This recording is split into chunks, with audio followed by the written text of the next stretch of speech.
The coin landed on the counter with a sound like a gavel. Nora Calloway set her thumb on top of it and looked at the man across the table, at the three boys arranged behind him like fence posts in a wind, and said what she had come to say. 50 cents buys you supper. It buys you the use of my barn for one night. After that, you work for what you eat and you sleep where I tell you. She lifted her thumb. The coin stayed. Holt Danner looked at it for a long moment, and then he looked at her, and neither of them spoke. His oldest boy, the one who was maybe 11, was watching the coin. The middle boy, who could not have been more than 9, was watching Nora. The youngest, the one with a cut on his chin that had been dressed wrong and was already going pink at the edges, was watching the door, as if he was still deciding whether any of this had been a good idea. His name was Samuel. He was 7 years old. He would be the one who settled the question, though none of them knew it yet. Holt Danner had come to Forsyth County, Kansas, from a place in Missouri that no longer existed on paper. He had lost the farm there to a creditor whose name he had not been able to read on the document, because Holt had not been able to read the document, because Holt could not read. He had signed his mark where the solicitor pointed, and then he had gathered his 3 boys and loaded what was left of a life into a wagon that had already lost one wheel and would lose another before Dodge City. He had come west because west was the direction left. He had heard there was work near Forsyth. He had not heard that the work had already been taken, or that the family he'd planned to hire on with had sold out and gone north in September. He had pulled into town on a Tuesday with $4.60, 2 jars of pickled beets that the boys refused to eat under any circumstances, and no plan that extended past nightfall. The 50 cents Nora Calloway paid for him had been the entry fee at a harvest auction where the Reverend's wife organized the bidding of odd jobs and short-term labor to raise money for the schoolhouse roof. Nora had not gone there looking to hire anyone. She had gone because Ada Whitmore owed her a jar of rendered lard, and Ada always attended these things. She had stood at the back of the room in her work coat, watching, when Holt Danner and his 3 boys walked in from the cold and positioned themselves near the wall with the careful stillness of people who had learned not to ask for things. She had watched the Reverend look at them. She had watched him make the calculation. The Reverend had announced that Mr. Danner and his boys were available for short-term labor. Any reasonable offer proceeds to the roof fund. 2 or 3 ranchers had looked at their boots. Holt had stood straight, his hat in both hands, and none of his sons had made a sound. Nora had said 50 cents. It was not generosity. She had a ranch and no help and winter coming, and she was practical above all other things. She had looked at the man's hands, at the size and the evident competence of them, at the way he held himself, at the fact that he had 3 boys who were quiet and did not fidget, and she had done the arithmetic the ranchers ahead of her had failed to do. The Reverend had been so relieved he almost said amen before he finished speaking. Nora's place was 4 miles outside of town, 260 acres of short grass range that had been her father's and was now hers by virtue of being the only child he had, and by virtue of 10 years of working it and not stopping once. She ran 30 head of cattle, a dairy operation of 8 cows that required milking twice a day every day without exception, and a kitchen garden that had fed her through 2 drought years because she had been stubborn about the root cellar her father said was not worth digging. She had been told more than once, by more than one man in Forsyth County, that she needed a husband. She had noticed that none of them were volunteering for the position, only volunteering someone else to fill it. What she needed was a hand, and possibly 2, and here she had 3 boys thrown in at no additional cost. She told Holt that evening, while the boys ate the first hot food they'd had in 4 days, what the work was. Fencing, some repair on the outbuildings. She would want the far pasture restrung before the first hard freeze, and the hinge on the barn door had been wrong since July and was going to break in earnest soon, and the dairy cows needed turning out and bringing in twice a day, and that job could go to the boys if they were willing. She told him what she would pay, which was fair, and she told him that meals were included and that there was a room in the barn that was snug enough for winter if they cleared it out. She told him the work was for 30 days, and at the end of 30 days he could go on or go elsewhere. His choice. The barn room had been used for storage since her father's time. She and Caleb cleared it that first afternoon while Holt was at the well, working from opposite ends, neither of them saying much. There was a cord of dry wood stacked in the alley that would warm the small iron stove, and she had a spare quilt folded in the cedar chest that she had not opened in 2 years. She left it on the cot and said nothing about it, and she left the lamp and she left a bar of yellow soap by the basin that was already there. She did not say anything about the cut on Samuel's chin, though she had noted it 3 times during supper. After the boys had been settled in the barn room, she came to Holt where he stood at the fence, looking at the dark pasture. "That cut is infected. I know it. You know how to treat it?" A pause. Brief. "But there. I was going to let it work itself out." She went inside and came back with her medicine box, which had been her mother's, and which she had maintained with the same tenacity she applied to everything else. She had learned doctoring from necessity and from a dog-eared copy of a household guide that had belonged to the woman 3 farms over, who had lent it and never asked for it back. She found Samuel sitting up on his bedroll. She sat beside him and cleaned the cut properly, using boiled water she had brought in a covered pot. She packed it with a poultice of pine pitch and clean lint and wrapped it with a strip of muslin. She did not make it a ceremony. She treated it the way she treated everything, with the correct materials and no wasted motion. Samuel watched her hands the whole time. When she was done, he said nothing. But when she moved to stand, he reached out with 2 fingers and touched the muslin wrap very lightly, the way you touch something you are checking is still there. She left the lamp burning low. The boys' names were Caleb and Edmund and Samuel, oldest to youngest. Caleb was 11 and already capable and already careful, the kind of boy who has learned to be the second adult in a room because rooms need one. Edmund was 9 and the loudest of the 3, which was not saying much. Holt Danner's boys had all inherited their father's economy with words.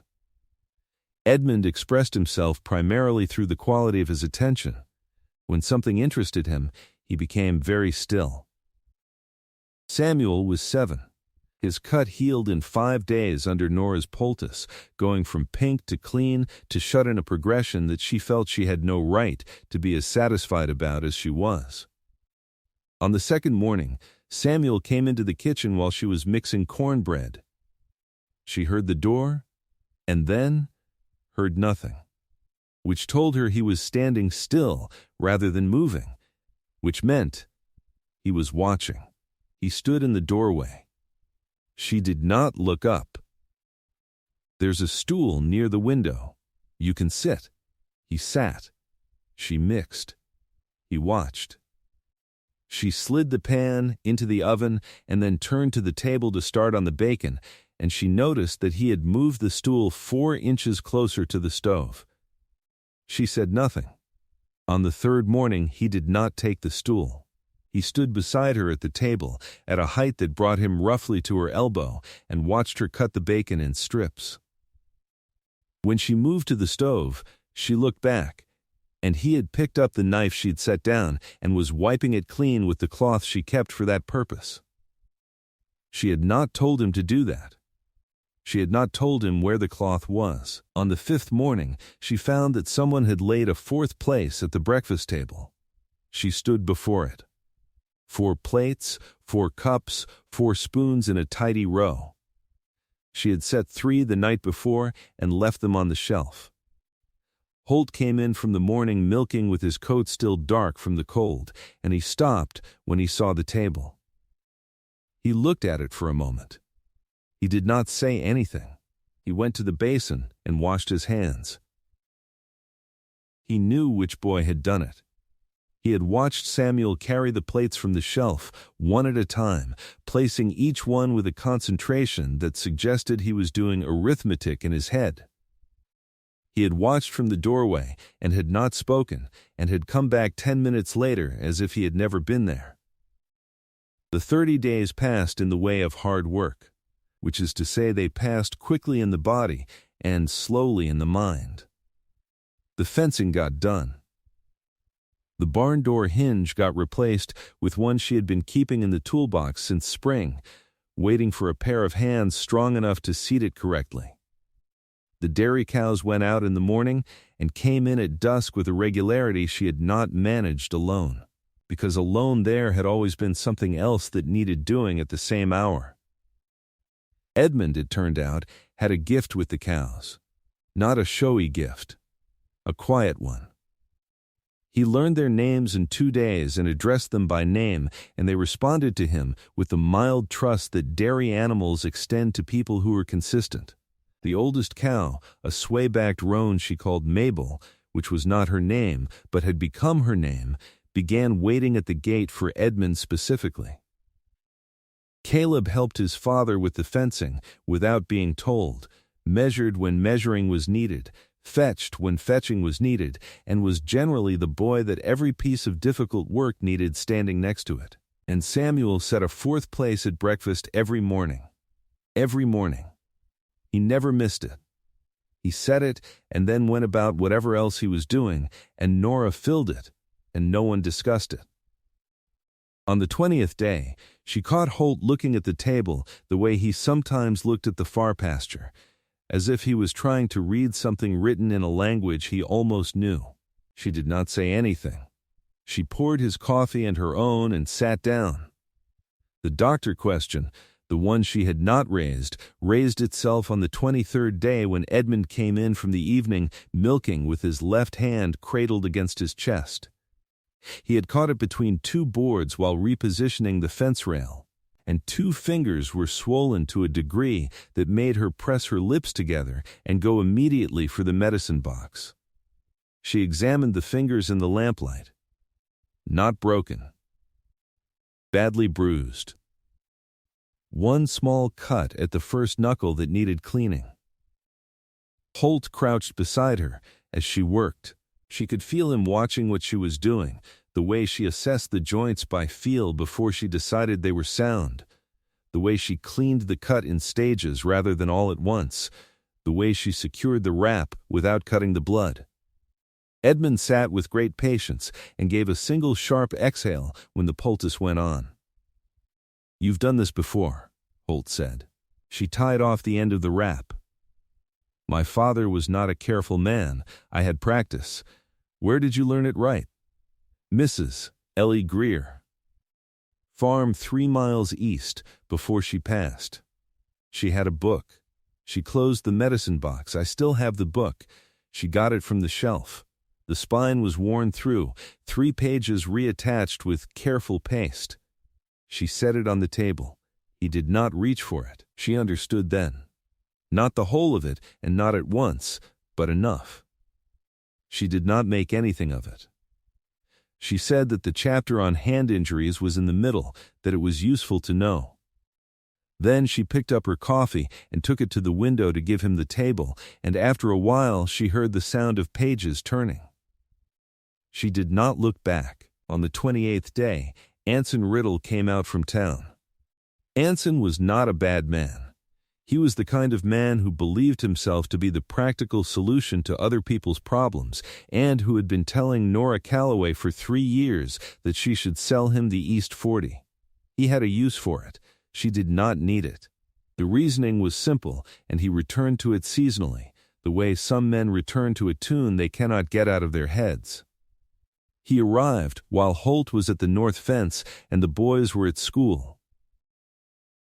He sat at her kitchen table and drank her coffee and told her that Holt Danner and his boys were, as he understood it, finishing their 30 days and would be moving on, and that perhaps after they had gone she would find the place quiet enough to reconsider the East 40, and also, he added as if it were an afterthought, though she could see it was not, that a woman running this place alone gave certain people in town a thing to worry about, and if she were his wife, naturally that concern would resolve itself neatly. She told him the East 40 was not for sale. She told him that the concern of certain people in town had not notably improved her pasture or repaired her fencing, and that she appreciated his coffee, but she had work. He left.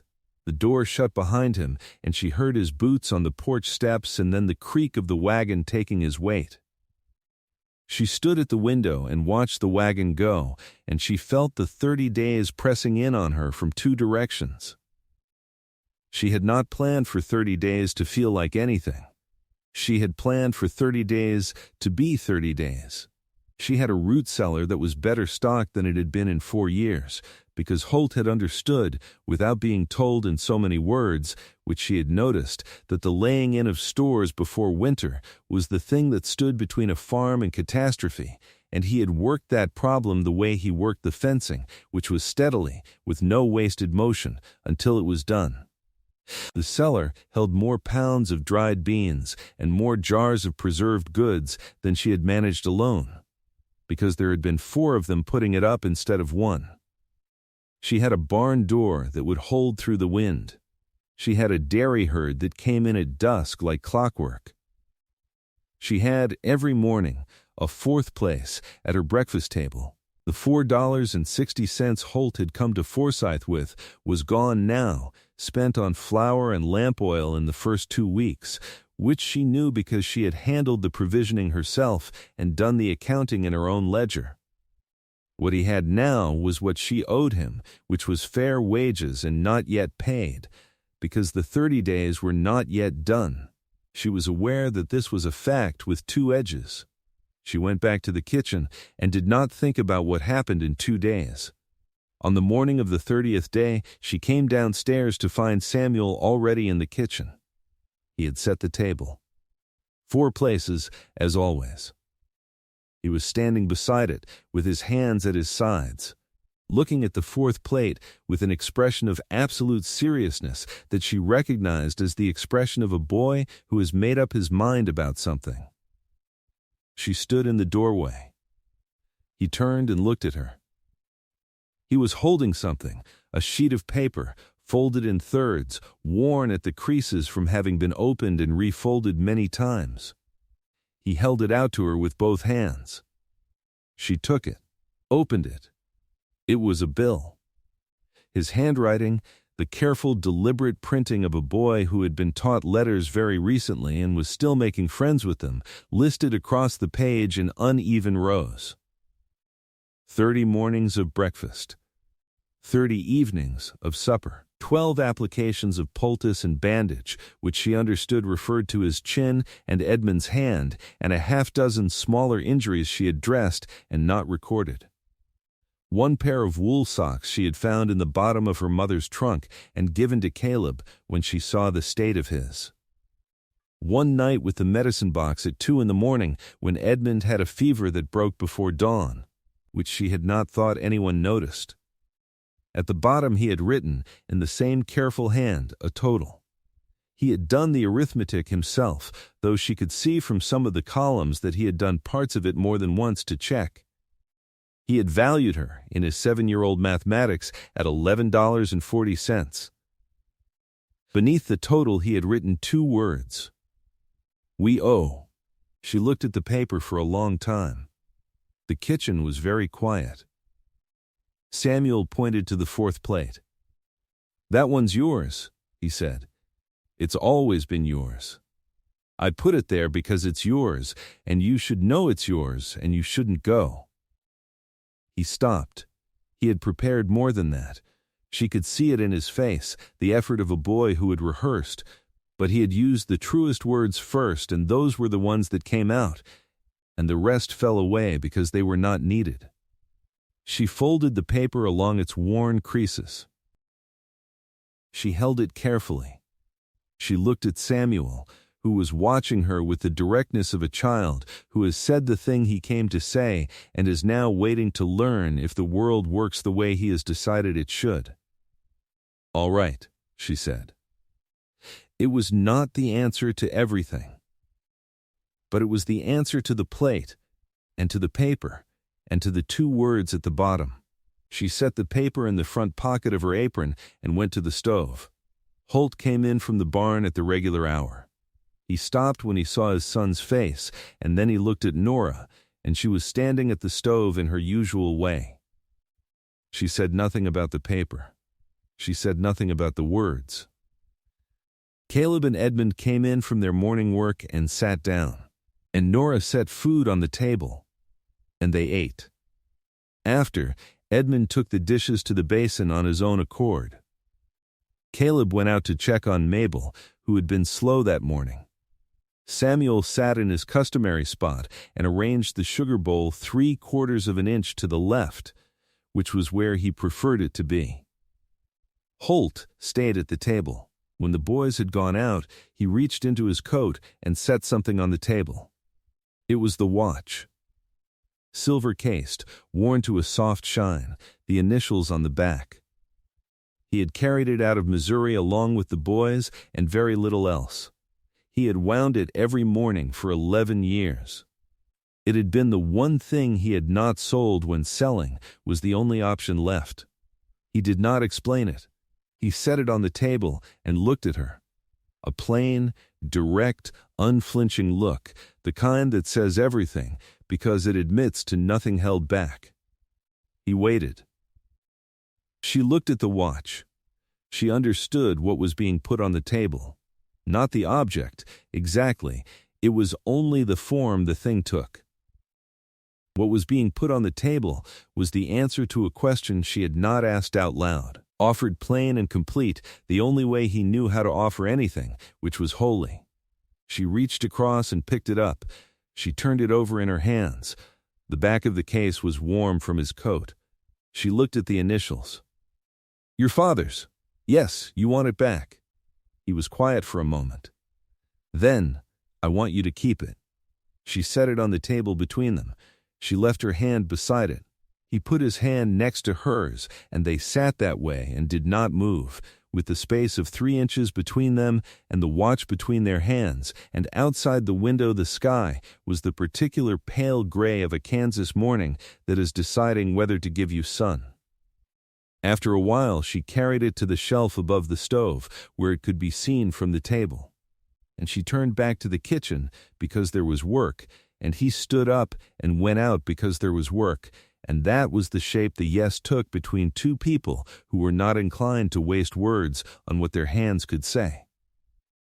Anson Riddle came back one more time in early December and was surprised to find that Holt Danner and his 3 boys were still present, and that Nora Calloway had introduced them in a tone so matter-of-fact that it left him no useful foothold, and that the East 40 was still not for sale, and that the kitchen had a smell of biscuits and wool drying and wood smoke, that is, the specific smell of a house that is being lived in by more than one person, which is a different smell entirely from a house where one person is managing. He had driven out in the first place because he had heard from the Reverend's wife that Nora had kept the Danner wages in a separate tin and totaled them and paid the full amount on the 29th day before the 30 days were officially done, so that the answer could not be owed to the asking.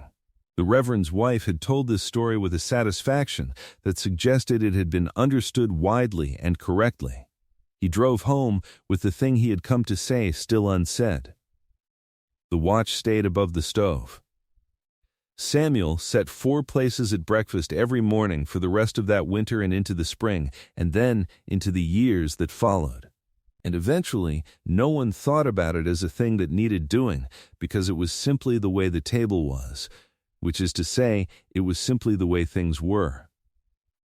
On Sunday mornings, Holt read aloud to the boys from the household guide that had been Mrs. Ellie Greer's, practicing in the evenings so that the Sunday reading went smoothly. Nora sat at the end of the table with her mending. She did not correct him when he did not need correcting, and when he did, she said the word quietly and once and moved on. He had told her, in the bare honest way of him, what he had hidden and what it had cost him. He had told her late one February evening, with the boys already asleep and the fire burned to coals, the way you tell a thing when you have waited long enough that the waiting itself has become its own kind of dishonesty. She had listened and then sat quiet a moment, and then she had said that a man who built what he had built and raised what he had raised while hiding, that had done something considerable, and that there was no reason to treat the hiding as the story. He was still for a long moment after she said that. He had not said thank you, because thank you was not the right word for a thing that large, but she had seen the look, and she knew what it was, and she kept it. Edmund's cow, Mabel, still going, still sway-backed, still waiting at the gate each morning for a boy who was no longer quite a boy, was joined the following spring by a calf, which Samuel named without asking anyone's opinion. He named her Nora too. He explained his reasoning to his brothers with great seriousness. Nora heard about it from Caleb, who reported it with the careful neutrality of an 11-year-old who was not going to be held responsible for what his brother had decided. She went to the fence and looked at the calf, which was small and new and uncertain on its legs, and she thought about $11.40 and a plate set 4 inches to the left, and the sound of a coin landing on a table in October, and she was satisfied.